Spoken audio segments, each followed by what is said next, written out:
Hello LinkedIn and LinkedIn family. Is the construction industry failing its workers? My answer to that is yes. With all the suicide rates still rising and so many groups, even just on LinkedIn, and so many people just raising awareness, but the suicide rate is not reducing. Why? To me it's because we're all talking about it, but nothing really making changes to the industry. For me,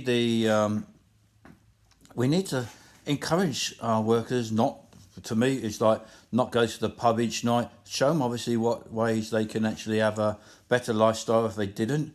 Show them obviously that they can have a better future in construction by not necessarily working harder, but actually maybe enhancing their education a bit more, having better well-being on site, their attitude on site.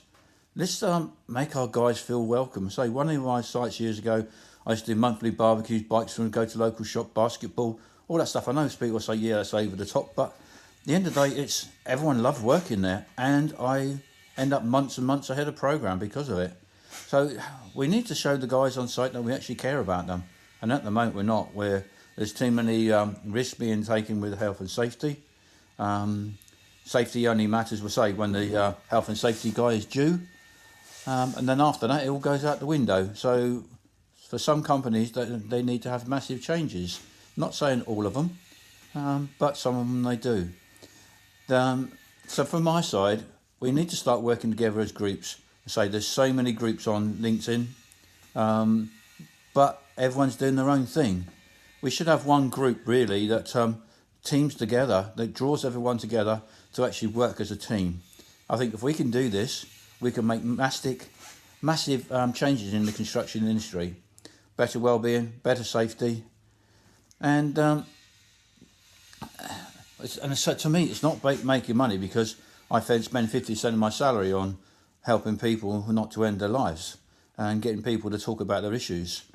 But also you find when people have issues, a lot of times they don't talk about it, but not in large groups, because they think obviously they may get, because of the stigma around it. But when in small groups, they actually talk about their issues.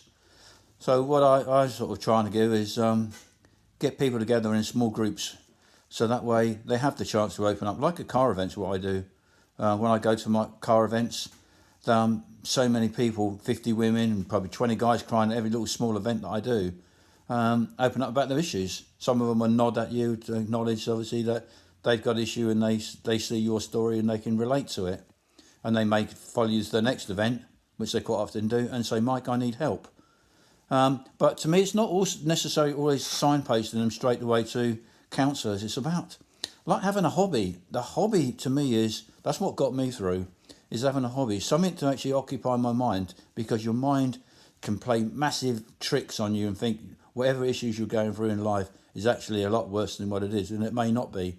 But having a hobby, something that's your hobby, not your wife's hobby, boyfriend's, partner's, whatever, hobby, it's got to be something that you do for yourself, something that makes you feel good, and surprising the difference that can make to your mental health, and then obviously help release some of the anxiety you're going through at work.